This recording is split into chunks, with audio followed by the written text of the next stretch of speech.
Thank you so much for the opportunity to talk to you today, and it's great to hear how my partner through many years in the company, Jan Gehl, has influenced so much thinking around life between buildings and focus on public life and public spaces. And I began the company together with Jan 22 years ago at an age of 28, and Jan at the time was 64 at his late part of his academic career. And we were leading the company together for 10 years before Jan retired, which is now already 12 years ago. But we remain laser focused on developing cities for and with people globally. And for us, that really means focusing on equity, focusing on health and well-being, and focusing on climate action, because that is really about delivering cities and forming communities for the future.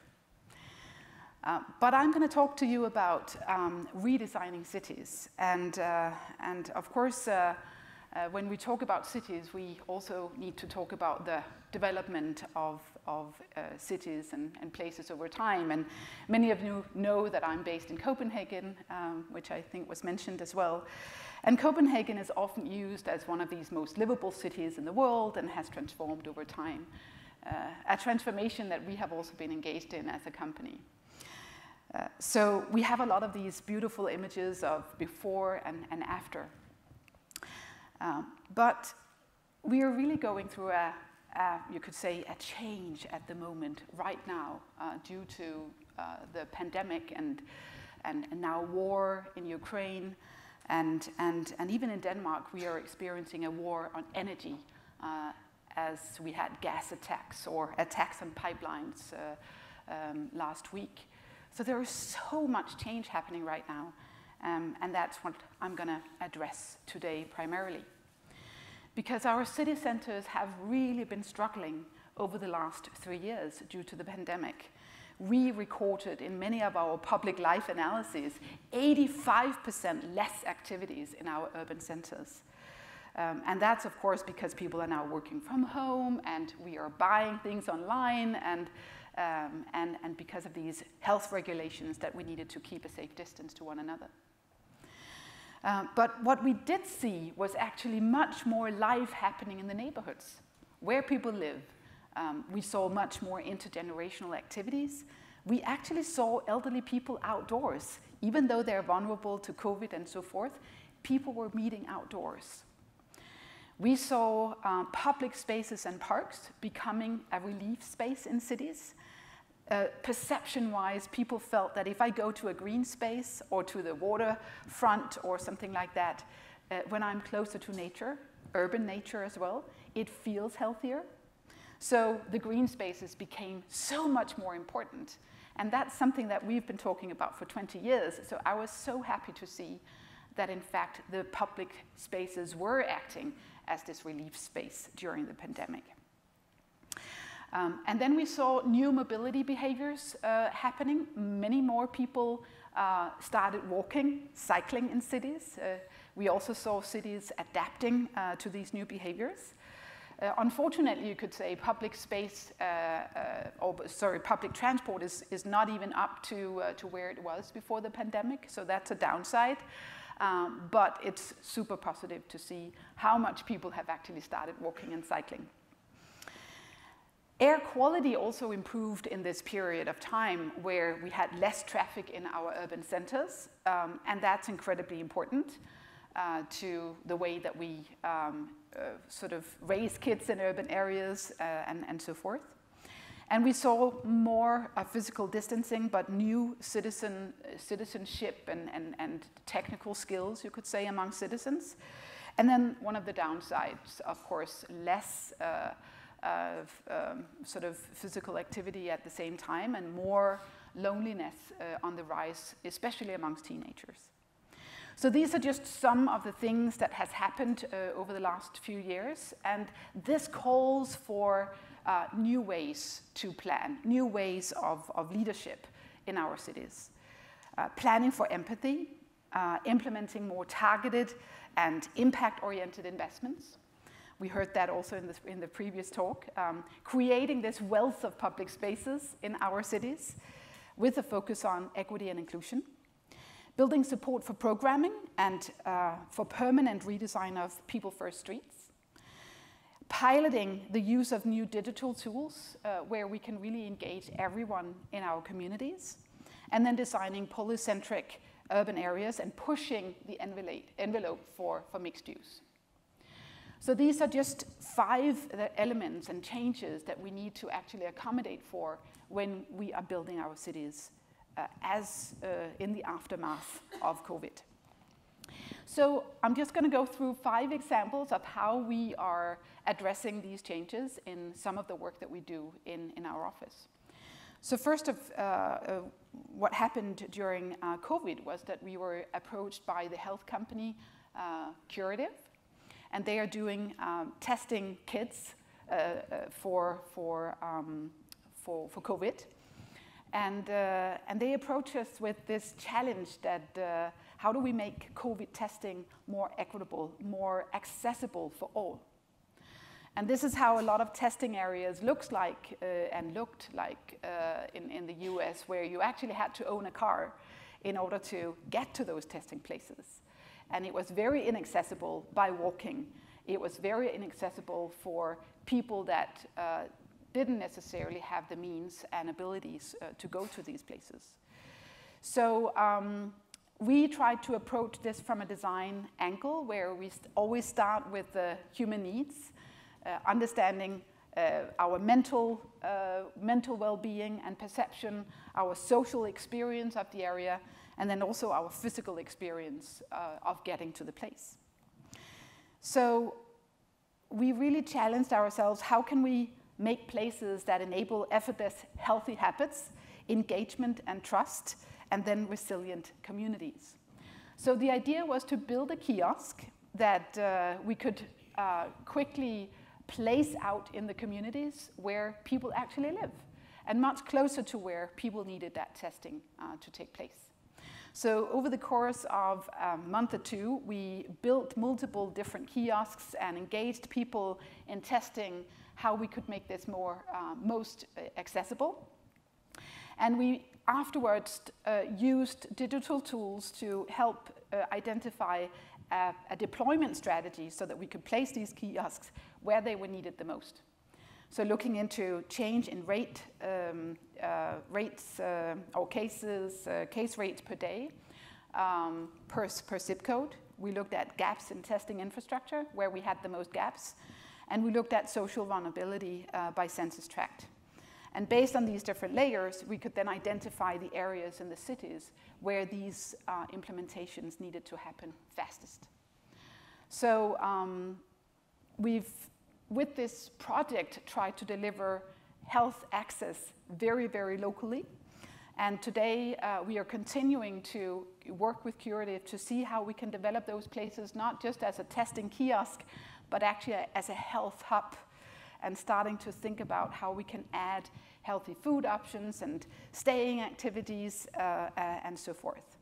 And up until now, Curative has developed 1 million locally distributed tests per month, administered across 30 US cities.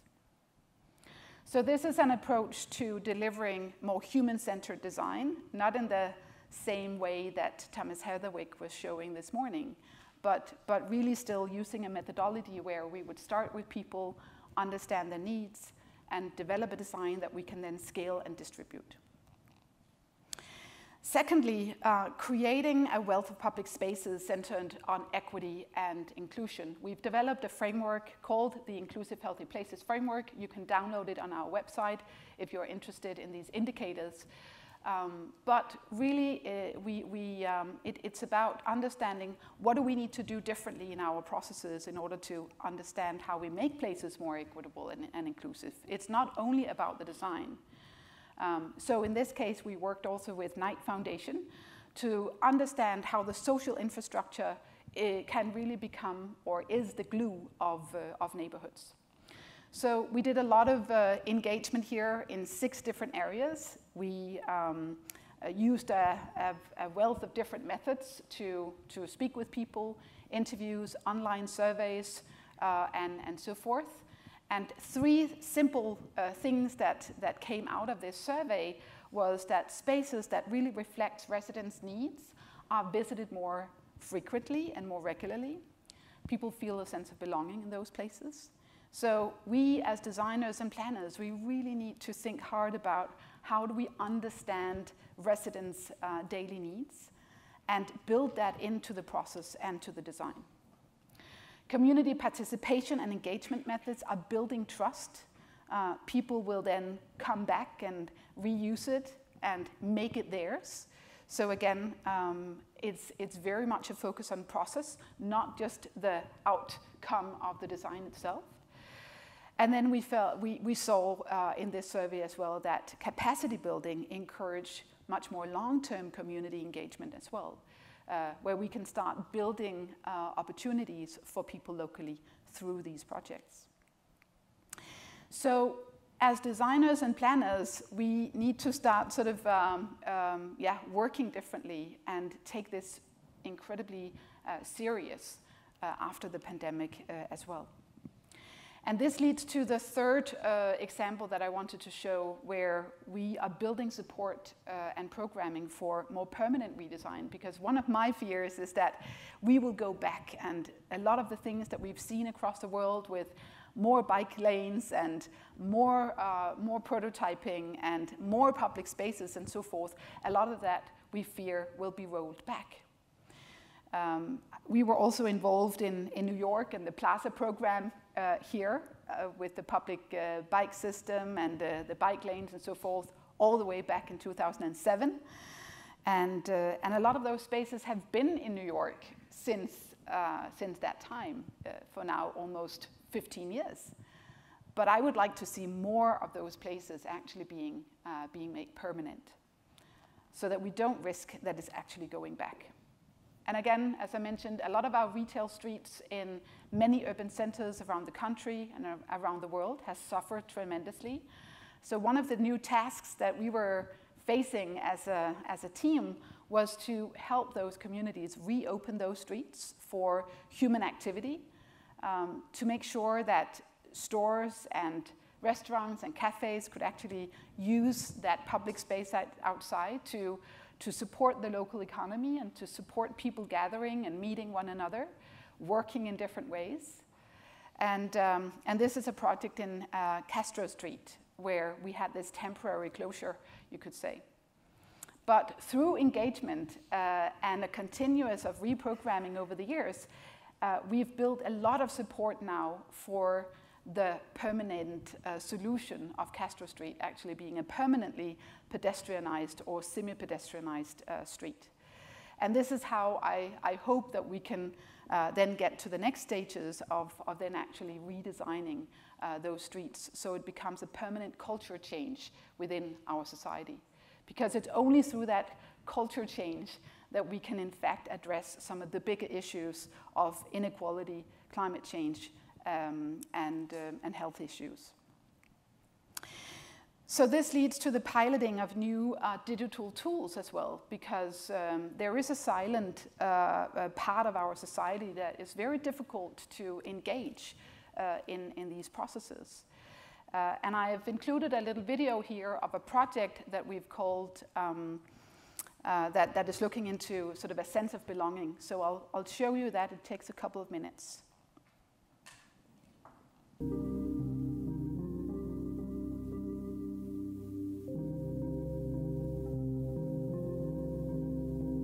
The last years highlighted many social injustices. These magnified that cities work differently for various people and the need to interrogate how urban life is entangled with questions of power. We long for more diverse and nuanced insights into how the city works as a space of belonging, not from the professional eyes of those who design it, but from those who live in it. To this end, a collective of planners and researchers initiated the Urban Belonging Project as a quest to document the lived experience of underrepresented groups in Copenhagen. The Urban Belonging project takes an alternative way to engage underrepresented communities. We engage participants who self-identify as deaf, LGBTQ+, homeless, internationals, ethnic minorities, people with physical disabilities, and people with mental vulnerabilities. First, we talk to their local representative organisations to let their insights about each group shape the project. Then, 33 participants were invited to show us the city from their perspective, using participatory photography and map making. With an app developed for this project, participants went on walks to take photos of situations and places that gave them a positive or negative sense of belonging. Over the course of 10 days, participants went on more than 100 walks and captured more than 1,400 photos of Copenhagen. They also filled out a spatial survey answering questions about their life in the city by drawing maps. Working collaboratively in workshops to interpret their own data, produce illustrations and narratives, we centered analytical and storytelling power in the participants. The result is a unique catalogue of photos, maps, data visualizations and scenarios of the socially sustainable city. The catalogue qualifies what belonging means to different people, maps geospatial patterns of where different marginalized identities have positive and negative experiences, opens conversations about how we experience the same places differently, and crafts an intersectional gaze on the city. Now, we are working on turning insights into design principles, future scenarios, and a public exhibition about the socially sustainable city.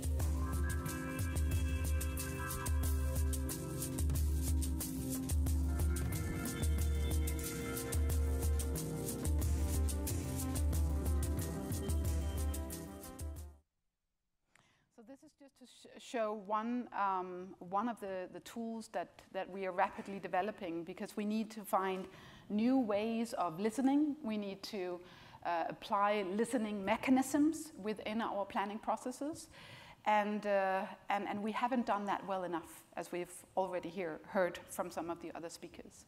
And this is where new tools can actually help us make that gap a little bit less. And then finally, when people are starting to shift the ways of working and ways of living, I don't think we are maybe not even talking about a new work-life balance. It's just life. It's just being differently and living differently in our world. And work becomes much more of an integrated element with our everyday. So maybe we need to start designing our cities with much more focus on neighborhoods rather than urban centers and the monofunctional areas that we've seen so much of in our urban development until this point. So focusing much more on how do we deliver mixed use so that we can really develop this urban fabric of ours in a different way. And retail has been such a big thing in the US for many, many years with the concept of malls. We've seen an 8 times increase in the number of malls, however, that are closed and repositioned just over the last 5 years. We see at least 22,000 stores right now at the risk of closure because of the shift towards digital and online shopping. And we have about up to 25% of all US malls that are threatened right now, and maybe only working 20% of the mall, and the rest of it is being emptied out. And those are meeting places and places in transition. And not a single mall, I think, across the country here is immune to these changes that are happening in our societies. So how do we help our communities around these elephants from the past to engage in this new development of these areas? Because a lot of communities around the malls, they resent the development. They don't trust the new levels of density coming in, changing the dynamics and new people coming in and so forth. But we do need to engage these communities in the discussions about housing, mobility, sustainability, and so forth, focusing really on public life as the center and how we can bring people together, delivering more world-class neighborhoods, you could say, or mixed-use developments. And again, engaging people in real workshops and workshops and dealing with the issues that they are feeling is incredibly important. And then coming up with mixed-use programs where we can showcase visions for how to develop much more different communities, where we can test new behaviors in new ways. This is an example from Miami, where we have already developed the public spaces of an existing mall. This is how it looked before, and we imagined that we could make it more authentic with more green, more meeting places of the area, and this is how it has been transformed over the last few years. Adding more meeting places and so forth to the community that is now accessible for many more. So all of this, I think, leads to the type of human-scale city that we have been talking about at Gale for decades. There's also a movement right now on the 15-minute city that is being talked about in so many cities around the world.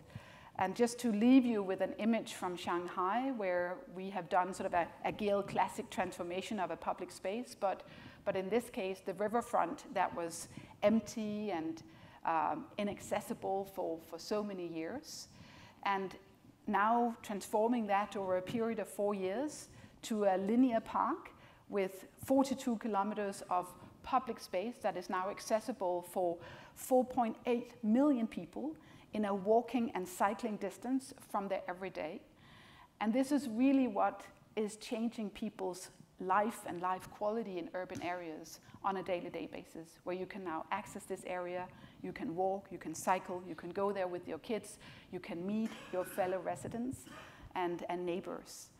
And this is the type of transition that I believe we really need at this point, but because we have felt over the years with the pandemic how much we really need public spaces. We need life first, and we need a stepped change towards this paradigm shift.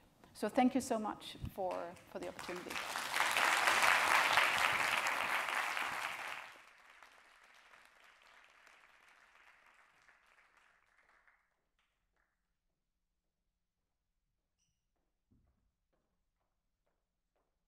Helle, thank you so much. What a tremendous start to the day.